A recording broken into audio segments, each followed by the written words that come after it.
Abramos a palavra do Senhor no livro de Isaías, capítulo 42. Eu quero fazer a leitura apenas dos 4 primeiros versículos. Isaías 42.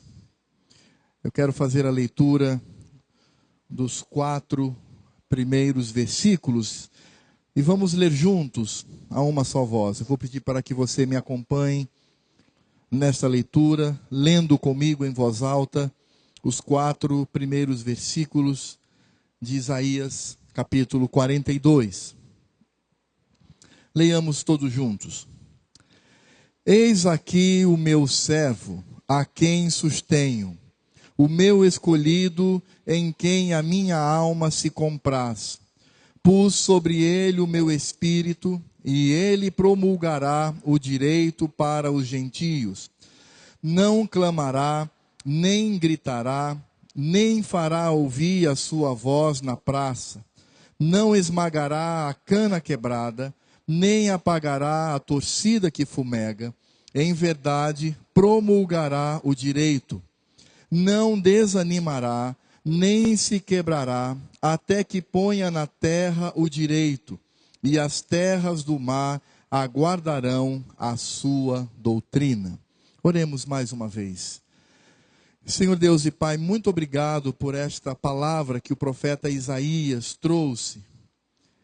E eu quero te louvar, ó Deus, porque nós hoje compreendemos esta profecia à luz do Evangelho. E te louvamos, ó Deus, porque podemos aplicá-la no nosso coração, na pessoa de Cristo. Porque Isaías está falando aqui de Cristo Jesus, o nosso Salvador. E mostrando, ó Deus, a dimensão da graça de Deus sobre os eleitos, sobre aqueles a quem o Pai escolheu. Muito obrigado, Senhor.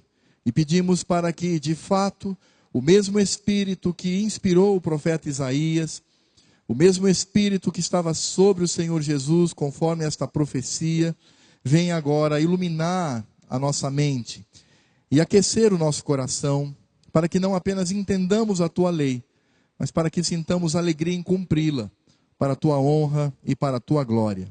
É o que eu te peço, Pai, em nome de Jesus. Amém.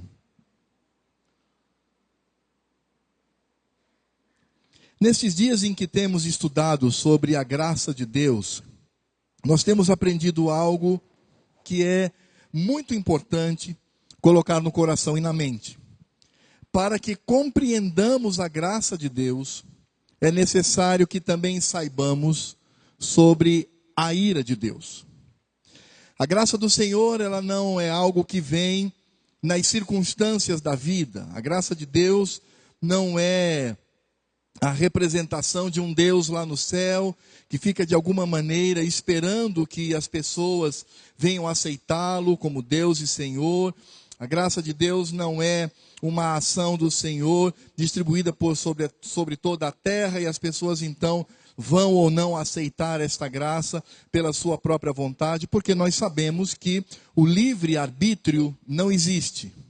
O livre-arbítrio é uma composição filosófica totalmente contrária às Escrituras. Não existe livre-arbítrio. O homem, ele de fato está debaixo da soberania do Senhor, e isso é um mistério. O apóstolo Paulo, ele chega a mencionar isto, mas ele, inspirado pelo Espírito Santo, não explica. E eu entendo que Paulo não explica porque nós não entenderíamos. Temos apenas que aceitar submissos ao Senhor. Então, para nós compreendermos a graça de Deus, é necessário que também contemplemos a ira do Senhor, ou seja, aquilo que o pecador merece por causa do seu pecado, por causa da sua injustiça, da sua impiedade diante do Senhor. E quando nós olhamos para esse texto de Isaías 42, nós vamos perceber exatamente isso. Esse texto, que é tão utilizado e tão conhecido, ele vai estabelecer esse paralelo. Ele vai estabelecer o paralelo entre a graça do Senhor e também a sua ira. O fato de o Senhor Deus abrir o coração para que as pessoas creiam, e também o Senhor Deus endurecer o coração para que outros não creiam. E nós compreendemos muito bem a estrutura do livro de Isaías. O livro de Isaías, na verdade, ele é composto por 2 livros. Numa primeira parte, Isaías trata da ameaça iminente da vinda do invasor que iria arrebatar o povo de Deus. E a segunda parte desse livro, que nós poderíamos chamar de um segundo Isaías, primeiro Isaías, segundo Isaías, a exemplo de 1º e 2º aos Coríntios, 1º e 2º Tessalonicenses, o autor é o mesmo.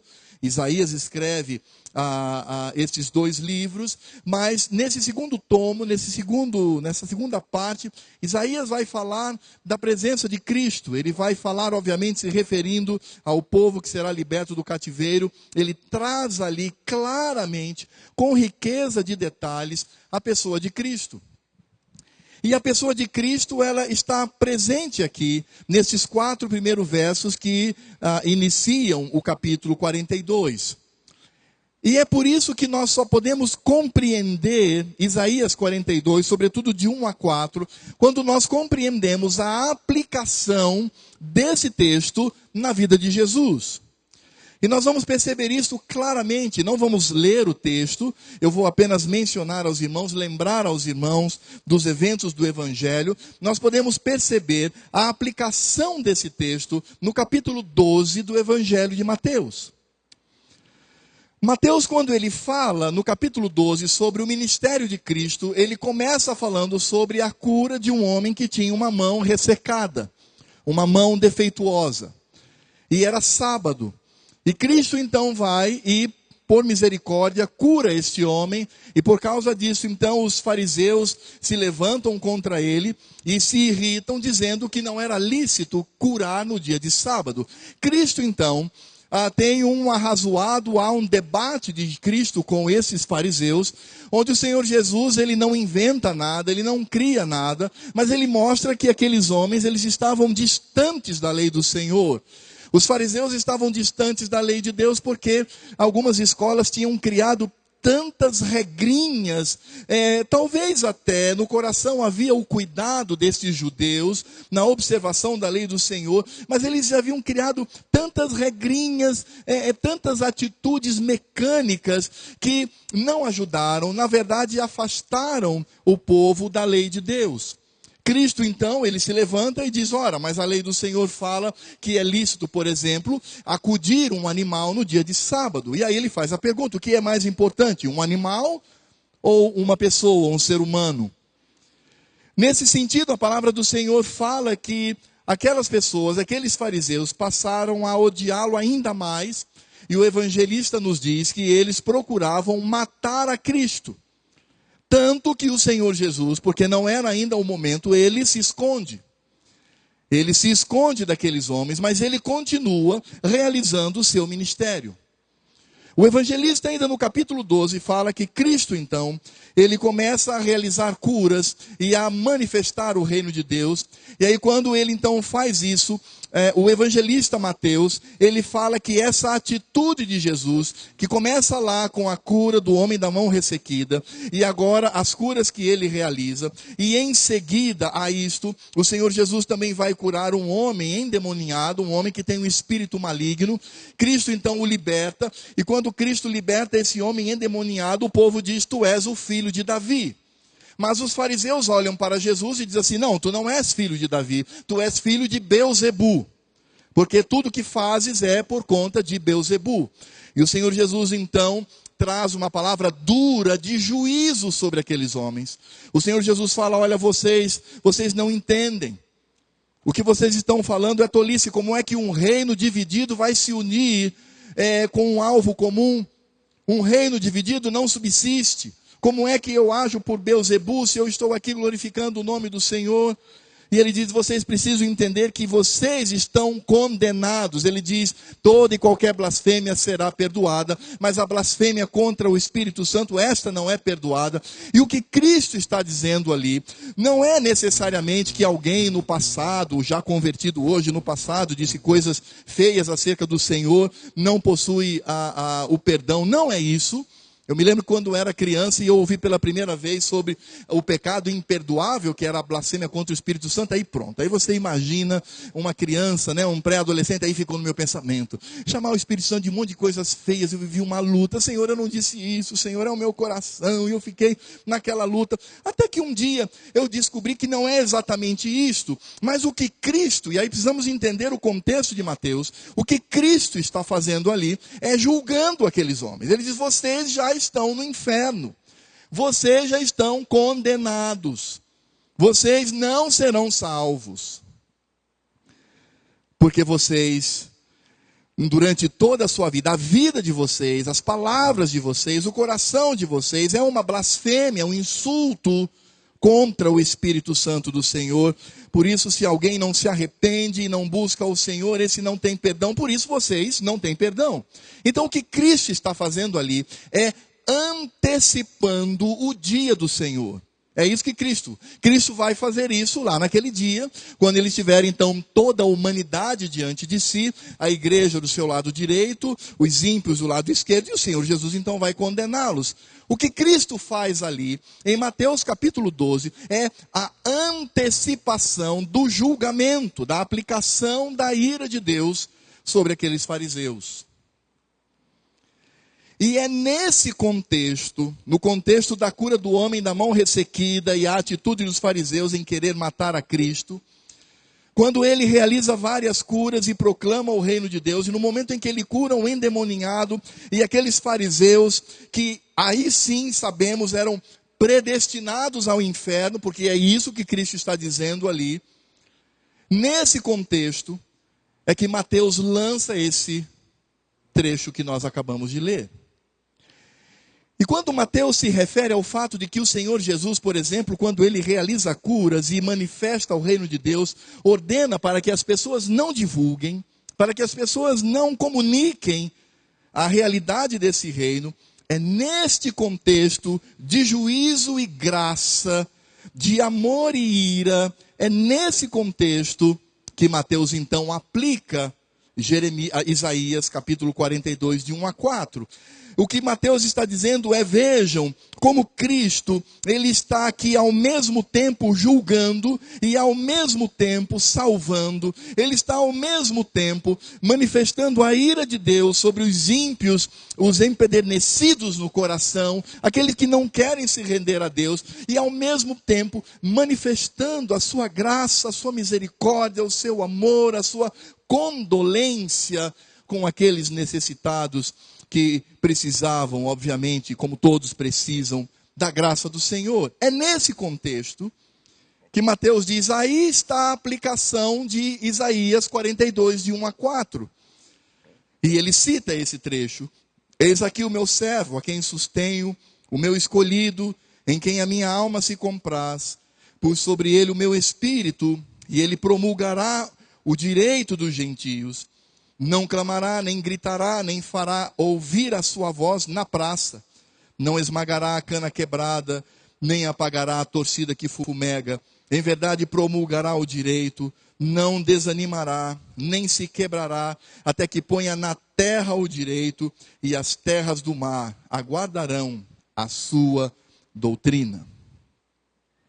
Ora, o que nós estamos percebendo aqui, irmãos, é que a compreensão desse trecho ocorre exatamente por conta da aplicação que Mateus faz de Isaías no ministério de Cristo.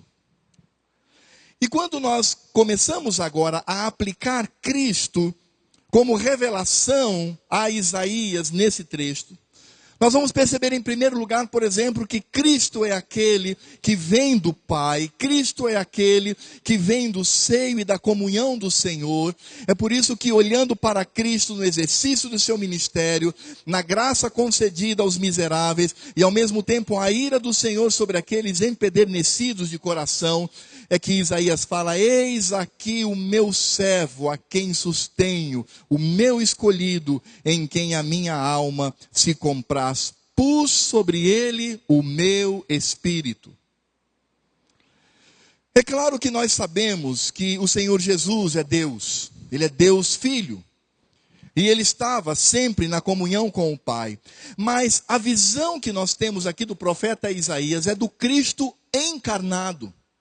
É do Cristo na terra. E é claro que Cristo, ao vir para a terra, e Paulo nos explica isso com muita clareza, ele se esvaziou da sua glória. Portanto, quando Cristo estava na terra, ali nós víamos sim que ele era verdadeiramente Deus, mas ao mesmo tempo também percebemos que ali havia um verdadeiro ser humano. Tanto que Jesus, ele inclusive tem medo, e ele manifesta isso. Marcos, quando fala da oração de Cristo no Getsêmani, diz que Cristo, ao olhar para aquilo que o aguardava, o seu coração foi tomado de pavor e medo. Não significa dizer que Cristo pecou, não significa dizer que Cristo foi diminuído, mas ali estava o Cristo também esvaziado da sua glória pujante, divina, porque nós sabemos que nenhum ser humano e nenhum pecador pode contemplar a Deus em toda a sua integridade divina, com toda a sua manifestação, porque certamente nós morreríamos.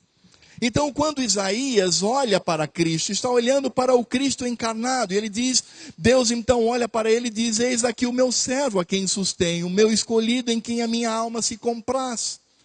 Por isso, quando Cristo ele recebe o batismo de João, e aquele batismo era para exatamente credenciar o ministério sacerdotal de Cristo, quando Cristo sai das águas, vem uma voz do céu e diz, eis aí o meu filho, em quem eu tenho prazer.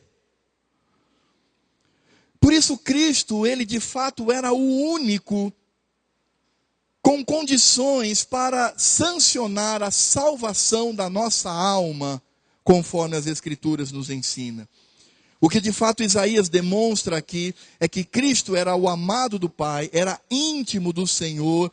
E quando há a expressão, pus sobre ele o meu Espírito, não significa dizer que Cristo não possuía o Espírito Santo, porque de fato o próprio Espírito de Cristo era o Espírito Santo, mas o sentido ali é demonstrar que ele era de fato o ungido do Senhor. E o ungido do Senhor, conforme o Velho Testamento, era aquele que traria o Espírito Santo sobre ele. Por isso a palavra Cristo, ou Messias, que são duas palavras iguais, uma em hebraico e outra em grego, significam o ungido. Cristo não é sobrenome de Jesus. Aliás, o sobrenome de Jesus era outro. Traduzindo para o português, Jesus era conhecido como Jesus de Nazaré, filho de José. Esse era o nome, sobrenome dele. Se ele tivesse uma identidade e mostrasse para você, ele teria isso. Ou talvez num diminutivo, Jesus, filho de José. Cristo é de fato a manifestação do poder de Deus, demonstrando que o seu Filho estava presente. Cristo era o Filho de Deus na terra, por isso ele era o ungido. Pus sobre ele o meu Espírito, significa dizer, derramei o meu Espírito, simbolizado no óleo que é derramado sobre aqueles que eram ungidos para o ministério. Portanto, Cristo é aquele que Deus havia prometido para enviar. Mas isso nós sabemos. Essa teologia sobre Cristo nós já conhecemos. O importante é pensar, então, o que Cristo veio fazer sobre essa terra. E aí sim, agora se torna interessante o texto. O que de fato Jesus veio fazer sobre a terra. E Isaías nos responde dizendo que Cristo é aquele que veio promulgar o direito aos povos. 3 vezes Isaías repete isso. No verso 1 diz, ele promulgará direito para os gentios. Verso 3, promulgará o direito. Verso 4, até que ponha na terra o direito. E a pergunta que nós poderíamos fazer é, o que significa este direito? O que é esse direito? O que significa dizer que Cristo veio promulgar esse direito? A palavra direito, ela significa literalmente a aplicação da justiça. O que Cristo veio, na verdade, foi aplicar a justiça de Deus. Tanto que Mateus, quando traduz essa palavra para o grego, ele utiliza a mesma palavra de um tribunal, dizendo que Cristo veio para sancionar a lei de Deus, a justiça de Deus e aplicar a lei de Deus sobre os homens. Isaías, inclusive, nos fala que Cristo vai fazer isso com discrição e de maneira suave. E, na verdade, Cristo, ele não clama, ele não grita, ele não faz ouvir a sua voz na praça, porque o reino de Deus é revelado apenas aos pequeninos, ou seja, aqueles a quem Deus alcançou. Cristo, inclusive, impediu que os fariseus, aqueles que eram inimigos do Senhor, ouvissem e entendessem. Por isso que Cristo falou por parábolas. Algumas pessoas dizem, mas o Senhor Jesus, ele era um perfeito professor, porque ele utilizava as parábolas para que as pessoas entendessem melhor a mensagem. Que nada! O Novo Testamento revela que Cristo falou por parábolas, justamente para que ninguém entendesse a sua pregação. E aí, em particular, ele chamava os seus discípulos e dizia, a vocês é dado o direito da revelação do reino de Deus. Por isso, irmãos, quando nós encontramos a atitude de Cristo, nós vamos perceber que em todas elas está presente o juízo de Deus e a graça de Deus. Quando nos fala que ele não grita, ele não clama, ele não faz ouvir a sua voz na praça, por um lado significa dizer que essa mensagem ela é oculta àqueles que não irão se converter. Esta atitude de Jesus demonstra o juízo de Deus sobre aqueles que são filhos da ira. Ao mesmo tempo, a discrição de Jesus mostra a suavidade com que ele transmite essa mensagem para aqueles que abrem o seu coração para ouvi-la.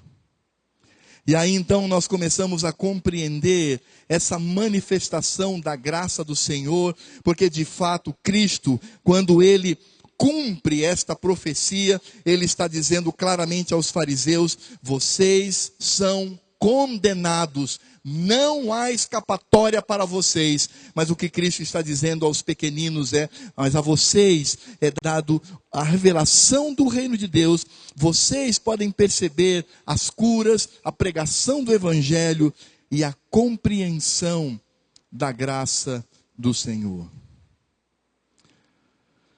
E aí nós poderíamos perguntar, bem, nós entendemos a manifestação da ira de Deus, porque de fato o Senhor vai sancionar o seu juízo. E de fato Cristo, quando vem, ele sanciona sim o juízo de Deus. Há uma antecipação desse juízo de Deus naquele dia terrível para os ímpios e o dia glorioso para os filhos do Senhor. E nesse sentido, então, Isaías nos revela a manifestação da graça de Deus sobre os seus filhos. E sabe onde está essa manifestação da graça de Deus? No verso 3. Leiamos todos juntos. Não esmagará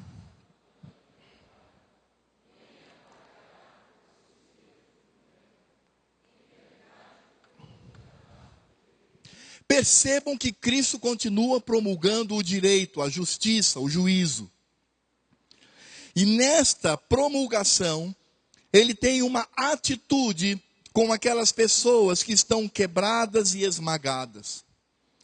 Essa expressão dizendo que Cristo não esmagará a cana quebrada, nem apagará a torcida que fumega, é uma das frases mais lindas que nós temos nas Escrituras como manifestação da graça de Deus sobre o seu povo. É claro que ao ler essa expressão, de imediato nós não compreendemos. Afinal de contas, o que é esmagar uma cana quebrada? E poderemos também perguntar o que significa apagar uma torcida que fumega. Interessante que estudando sobre esse texto, eu pude ver muitas pessoas com dúvidas dizendo: eu não entendo o que esse texto diz, eu não sei exatamente o que isto tem a ver com o fato do Senhor Jesus trazer a salvação, servir as pessoas, manifestar o Evangelho. De que maneira podemos compreender a aplicação do verso 3 de capítulo de Isaías 42 no ministério de Cristo? Ah, meus irmãos, mas para isso nós precisamos entender o contexto dessa frase. A palavra traduzida por cana eram pequenos bambus que nasciam ao longo do rio Jordão.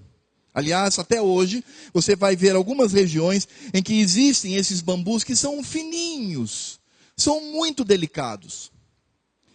E a história nos diz que as crianças, por exemplo, elas tinham o hábito de tomar esse pedacinho de bambu, cortar e fazer dali uma flauta. Então eles iam ali, cortavam esse bambu e eles abriam pequenos orifícios naquele bambu e aí então saíam tocando aquela flauta até que aquele instrumento se quebrasse. Mas às vezes, quando um menino ou um rapaz tomava aquele bambu e ele começava a furar, ele se rachava. Porque era muito frágil. Ora, o que ele fazia? Quando ele olhava para aquele bambu rachado, ele dizia: isso aqui não presta mais para nada, a não ser para jogar no lixo. Então ele pegava aquele bambu, ele terminava de quebrar, ele amassava completamente e descartava e pegava um outro. Porque aquele não presta para mais nada, a não ser para jogar no lixo. Quando nós olhamos a expressão torcida que fumega, nós temos uma outra imagem. Não é mais a imagem do Rio Jordão, com esses pequeninos bambus delicados e finíssimos, mas o que nós temos aqui é a lâmpada que se utilizava à noite.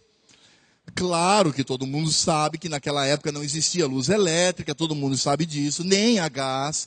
Mas a lâmpada que eles utilizavam era feita sobretudo nas casas mais pobres, de pequenas lâmpadas feitas de barro. Era como um pires um pouquinho mais fundo, com uma alça. E eles então jogavam azeite dentro dessa lâmpada. E aí então a dona de casa pegava um pedacinho de pano que era feito de um linho grosseiro. Eram pequenininhos. Ele então mergulhava aquele linho no azeite, depois deixava sobre o azeite e acendia, e aquele paninho então começava a deslizar sobre o azeite, claro, deslizar incandescente, e iluminava a casa. Mas quando aquele linho já estava gasto, desgastado, quando ele começava a mostrar que já estava velho demais, ele começava a fumegar, ele soltava uma fumaça preta. A dona de casa sabia que aquele pedacinho de pano já tinha dado o máximo de si. Ora, o que ela fazia? Ela chegava lá, apagava, pegava aquele pedacinho de pano que não prestava para absolutamente nada, a não ser jogar no lixo. Ela jogava no lixo, ia lá e pegava um outro pedacinho de pano novo, colocava sobre a lâmpada e acendia. A imagem de Isaías traz dois objetos absolutamente sem valor.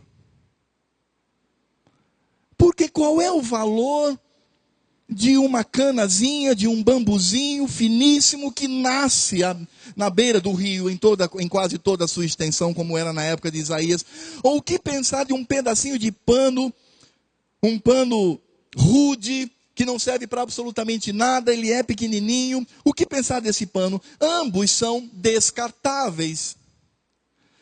Se nós olhássemos talvez para a aplicação hoje, poderíamos dizer que Isaías está usando a figura que nós poderíamos usar hoje, por exemplo, de um copo descartável. Você pega um copo descartável, você enche de água, você bebe, depois o que você faz com ele? Eu vou lavar, porque vou utilizá-lo amanhã. Bem, talvez os pão duros, né, e os muquiranas façam isso. Reutilizem o copo descartável quantas vezes ele suportar. Prato também, pratinho descartável, não, a gente lava e guarda, tudo bem. Mas uma pessoa normal, ela vai pegar esse copo, ele vai amassar e jogar fora, porque não presta mais, é descartável, é como uma seringa descartável, não presta para mais nada.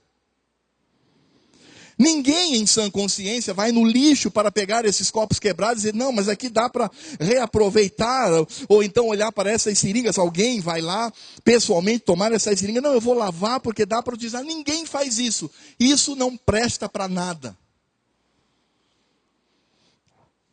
Essa é a imagem de Isaías.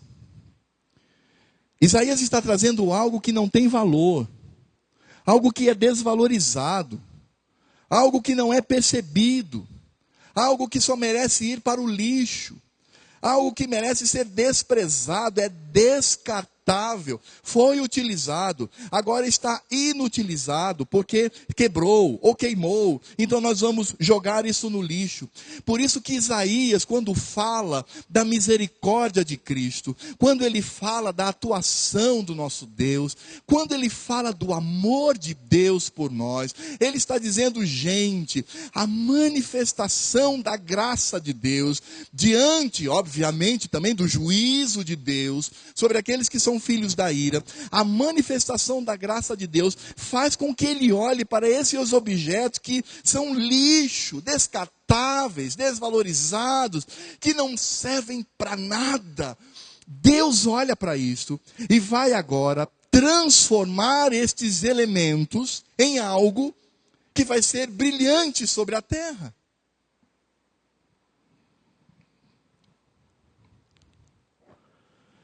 O que Isaías está dizendo é que Deus tem poder para pegar um pedacinho de bambu rachado e transformá-lo num instrumento musical. Bonito, lindo, cujo som sairá dele para a glória do Senhor. O que Isaías está dizendo é que o amor de Cristo e a graça do Senhor são capazes de pegar um pedaço de linho queimado e transformá-lo novamente em luz, fazendo com que aquilo que estava pretejado pelo tempo se torne agora luz e venha iluminar o ambiente onde todos estão. O que o Isaías está dizendo é que Deus é capaz de pegar um ser humano que é lixo, que é pecador, que é desprezado, que não há nada nele que venha impressionar quem quer que seja. Deus olha para ele, ama esse sujeito descartável, esse sujeito que está no lixo, esse sujeito que não vale nada. Deus olha para ele, ama esse indivíduo, vai até ele e transforma a sua vida, trazendo dignidade diante do Senhor e no mundo. Meus irmãos, salvação em Cristo não é só escapar do inferno, meu irmão. Algumas pessoas acham que eu sou salvo de Cristo porque sou salvo do inferno. É verdade, nós somos libertos do julgamento final do Senhor. Mas, irmãos, a salvação de Cristo não se resume a isso. A salvação de Cristo não é um mero ticket ou ingresso de um trem que você vai de um lugar para o outro. O que Deus faz em nós é uma transformação. Deus olha para uma lata de lixo que não vale absolutamente nada. Ele transforma aquele ser, ele limpa aquele ser, dignifica aquele ser, transforma o seu interior, muda o seu coração, e ele diz: agora, o que dantes era lixo, agora será um vaso cuja habitação será a habitação do meu Espírito nele. Deus não apenas nos transforma, mas este invólucro que é transformado pela graça do Senhor, agora que antes era a habitação de lixo, agora passa a ser a habitação do Espírito Santo do Senhor. Meu irmão, eu acredito que nós muitas vezes não compreendemos a dimensão do que Deus faz em nós.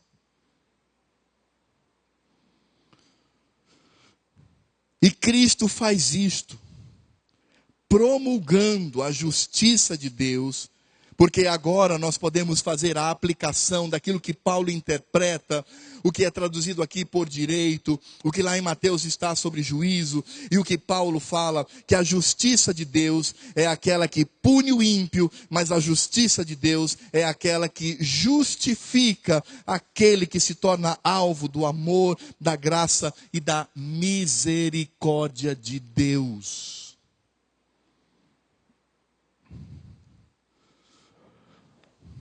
Irmãos, é por isso que eu amo a teologia reformada.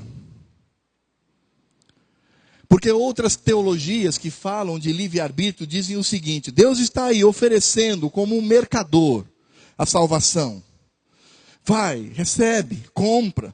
E nós temos que fazer o máximo de propaganda para que essa pessoa compre. Por isso que você vai em alguns cultos evangelísticos que o pastor passa 20 minutos fazendo apelo. Tentando dissuadir o quê?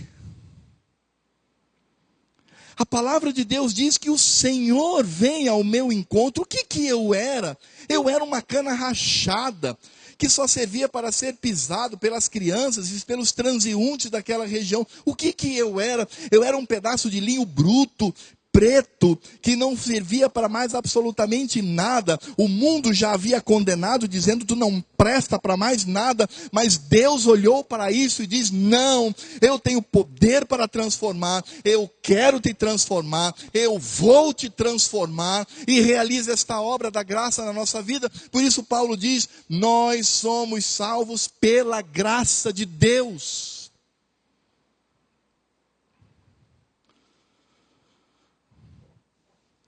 Sabe, irmãos, às vezes nós não entendemos o que significa a ira do Senhor, a justiça de Deus, o dia do julgamento e o próprio inferno. Nós não entendemos isto, porque se nós entendêssemos o que merecíamos, compreenderíamos o amor do Senhor. É por isso que o salmista fala: eu me humilhei diante do Senhor, e Ele se inclinou e me ouviu quando pedi por socorro. Ele me tirou de um tremedal de lama, Ele me lavou, colocou meus pés sobre a rocha. Por isso Ele fez com que eu tivesse nos meus lábios um cântico de louvor ao seu santo nome. Qual é a sua definição de crente? Porque tem crente que ainda anda como cana rachada, anda, sabe, tem uma vida tão sem graça, uma vida sem alegria, uma vida sem pujança, uma vida sem deslumbrar a graça de Deus sobre ele. Existe crente que anda como torcida preta, que não acende, que não ilumina mais nada. Irmãos, Cristo nos salvou, Cristo nos transformou em instrumento de louvor e de adoração ao seu santo nome. Cristo nos transformou em luz nesse mundo, por isso nós somos luzeiros nesse mundo, somos luz com Cristo. É por isso que a nossa alegria, essa alegria indizível e cheia de glória, ela aumenta cada vez mais quando nós entendemos do que o amor de Deus é capaz e do que a graça de Deus pode fazer. Não se esqueça, meu irmão, do que você era, do ser desprezível que você era, e não se esqueça que Cristo olhou para você e não te esmagou, porque você era uma cana quebrada. Mesmo assim Ele não te esmagou, Ele não te apagou, mesmo que você tenha sido uma torcida que fumegava, que soltava fumaça preta, inundando o ambiente com aquela fumaça que era extremamente desconfortável. Quando Cristo olhou para você nesta condição, Ele te transformou pela justiça de Deus, pela graça de Deus.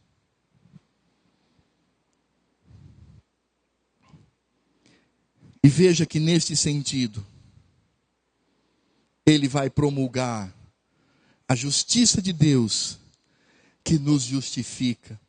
E Isaías nos diz que o Senhor Jesus não desanimou. Ele diz: Cristo não desanimará, nem se quebrará, até que ponha na terra o direito. E aí ele conclui dizendo: e as terras do mar aguardarão a sua doutrina, aguardarão a sua lei, aguardarão o seu conhecimento. E Mateus, então, fazendo uma tradução direta da versão em grego do Velho Testamento, ele diz que os gentios aguardam a manifestação do Senhor, porque é exatamente isso que Isaías está dizendo.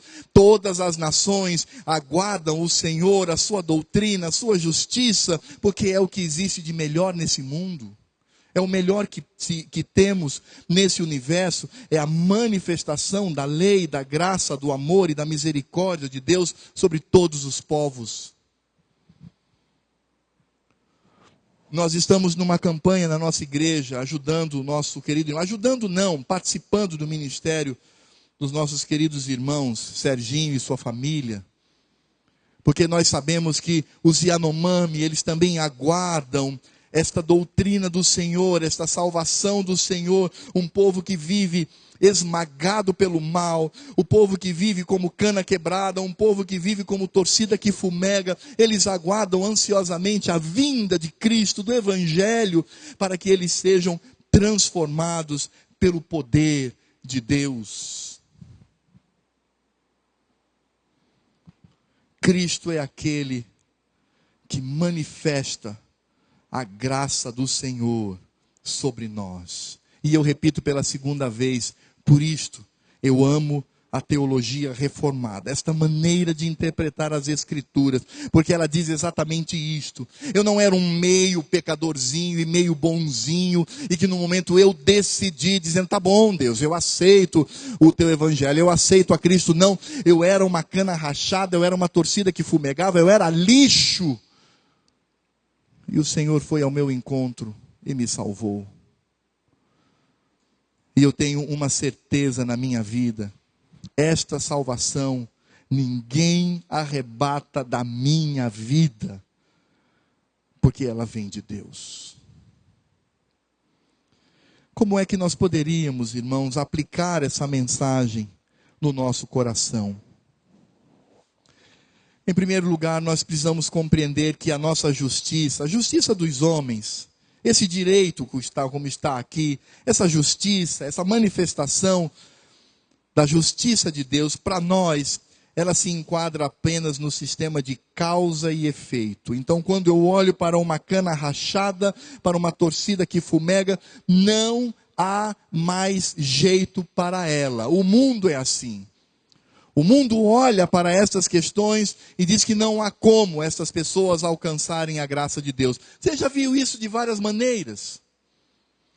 Um assassino contumaz, um bandido que causou escândalo na sociedade, está preso, de repente ele aparece com uma Bíblia debaixo do braço, dizendo, eu tenho Jesus na minha vida. O que as pessoas dizem?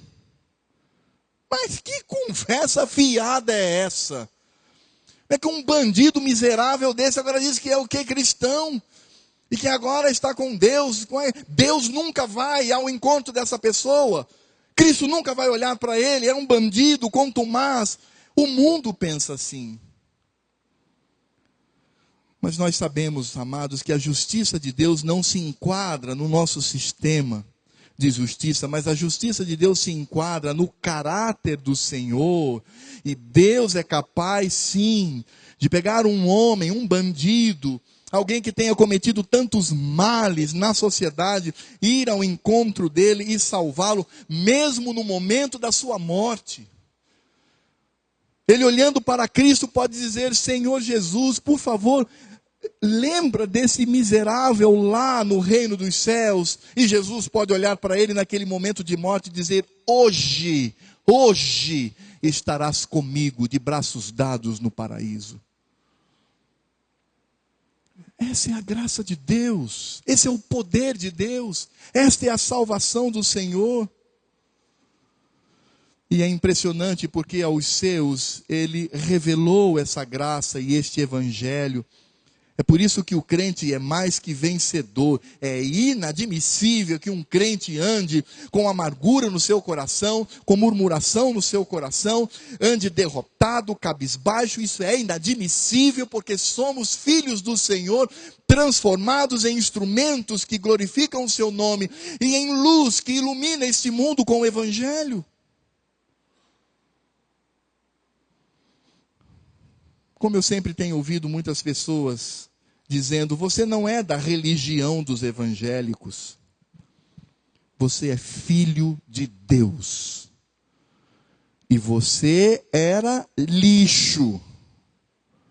Deus olhou para você, te amou, te escolheu e colocou sobre você a sua graça, transformando esse latão de lixo num vaso de honra que contém a presença do Espírito Santo de Deus. E você deve dizer no seu coração, eu tenho esta realidade na minha vida. Porque Deus me amou primeiro e com a sua graça me alcançou, transformando o meu interior. Pastor Heleno.